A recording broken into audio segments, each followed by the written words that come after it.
Moi, en tant qu'écologue, je plaide aussi pour avoir plus de nature sauvage et plus de nature spontanée dans les villes. Mais il nous faut aussi de la nature cultivée et c'est tout ça l'enjeu, c'est d'arriver à faire coexister dans les villes des espaces de nature cultivés en agriculture urbaine, des espaces de nature aussi horticoles, il ne faut pas bannir non plus l'horticole, et plus d'espaces sauvages et spontanés dont on manque aujourd'hui.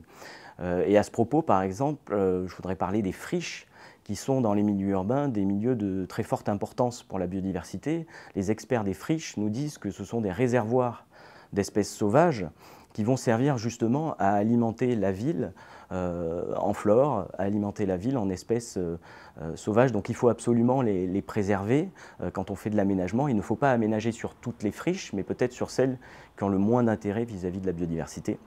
Et évidemment, la nature cultivée, l'agriculture urbaine a aussi toute son importance. Je pense que le premier intérêt de l'agriculture urbaine, c'est de rapprocher les citadins de la terre, de la nature et de ce lien perdu de contact avec la nature. C'est le philosophe Peter Kahn qui disait en 2002 qu'il y a un phénomène d'extinction de l'expérience de nature aujourd'hui dans les villes parce qu'on est complètement éloigné du milieu rural et de l'agriculture. Et donc le fait d'avoir de la biodiversité cultivée en ville, bien, c'est certainement un des meilleurs moyens pour remettre les mains à la terre et renouer ce lien avec la nature.